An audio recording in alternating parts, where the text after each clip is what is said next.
రిషికొండపై ప్రభుత్వం కోసం అద్భుతమైన భవనాల సముదాయాన్ని జగన్మోహన్ రెడ్డి గారు నిర్మిస్తే వాటిని చూసి టీడీపీ వాళ్ళు తెగ కుళ్ళుకుంటున్నారు. అవి ప్రభుత్వ అవసరాల కోసం ప్రభుత్వ సొమ్ముతో ప్రభుత్వం నిర్మించిన భవనాలు. ప్రభుత్వం నిర్మించిన భవనాలు ప్రభుత్వానికే చెందుతాయి అనే కనీస పరిజ్ఞానం కూడా లేకుండా విమర్శలు చేస్తున్నారు టీడీపీ వాళ్ళు. ఈ భవనాలను టీడీపీ వాళ్ళు కూడా ప్రభుత్వ అవసరాలకు వినియోగించుకోవచ్చు. ఈ భవనాలను జగన్మోహన్ రెడ్డి గారు తన అవసరాల కోసం నిర్మించుకున్నాడు అంటూ లేనిపోని విమర్శలు చేస్తున్నారు. ఇదేమైనా జగన్మోహన్ రెడ్డి గారు తన భుజాన పెట్టుకొని తన పులివెందులకో లేకపోతే ఇంకెక్కడికో తీసుకుపోయే భవనాలు కావు. అలాగే చంద్రబాబు నాయుడు గారు నేను నిర్మించాను అని చెప్పుకుంటున్న హైటెక్ సిటీని కూడా ఆయన భుజాల మీద పెట్టుకొని ఆంధ్రాకి ఏమీ తీసుకురాలేదు. కాబట్టి ప్రభుత్వం నిర్మించిన భవనాలను ప్రభుత్వం వినియోగించుకోవచ్చు. ఇవేమీ అక్రమ కట్టడాలు కావు. అలాగని వేల కోట్ల ఖర్చు పెట్టి కట్టించిన భవనాలు కూడా కావు.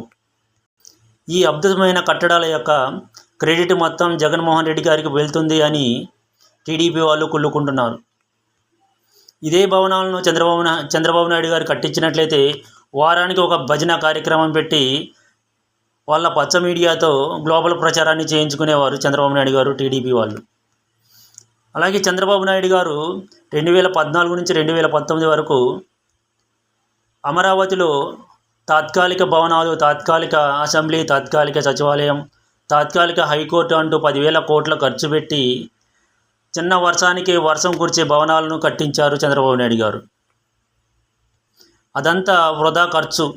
పర్మనెంట్ భవనాలు కట్టించిన తర్వాత ఈ భవనాలన్నింటినీ కూల్చేస్తారు. అంటే 10,000 కోట్ల రూపాయల ఖర్చు దుబారా అయినట్టు భావించాలి. అక్కడ హైదరాబాదులోని ఐటీ బిల్డింగ్కి అప్పటి ముఖ్యమంత్రిగా ఉన్న నేదురుమల్లి జనార్దన్ రెడ్డి గారు ఫౌండేషన్ వేశారనే సంగతి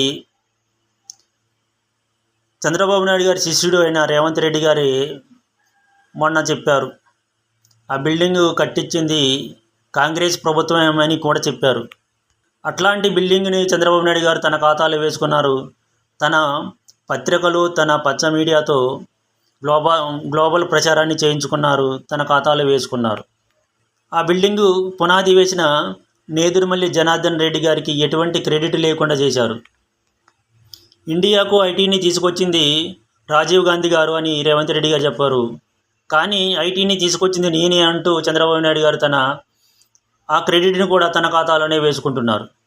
మన హైదరాబాదు కంటే ముందే బెంగళూరు, చెన్నై, పూణే, ముంబై లాంటి ప్రాంతాల్లో ఐటీ అభివృద్ధి చెందింది.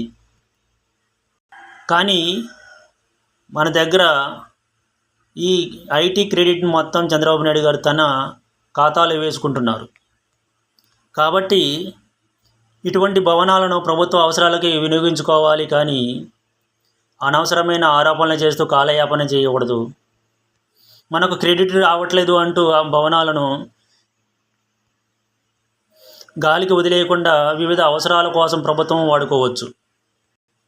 కాబట్టి ఇకనైనా నిజాలు తెలుసుకొని ఆ భవనాలు ఎవరు కట్టారు, ఎవరి కోసం కట్టించుకున్నారు అనేది ప్రజలకు తెలియాల్సి ఉంది. అది ప్రభుత్వ భవన సముదాయం కాబట్టి ప్రభుత్వం దాన్ని వినియోగించుకోవచ్చు. అది జగన్మోహన్ రెడ్డి గారు తన కోసం నిర్మించుకున్నది కాదు, ప్రభుత్వం కోసం నిర్మించింది. విశాఖ నుంచి పరిపాలన సాగిద్దాము అని ఉద్దేశంతో అక్కడ కట్టిన భవనాలు అవి. కాబట్టి టీడీపీ వాళ్ళు కూడా ఆ భవనాలను వినియోగించుకోవచ్చు. ఇకనైనా ఈ గ్లోబల్ ప్రచారాన్ని, ఈ విమర్శలను పక్కన పెట్టి పరిపాలనపై దృష్టి సారిస్తే మంచిది.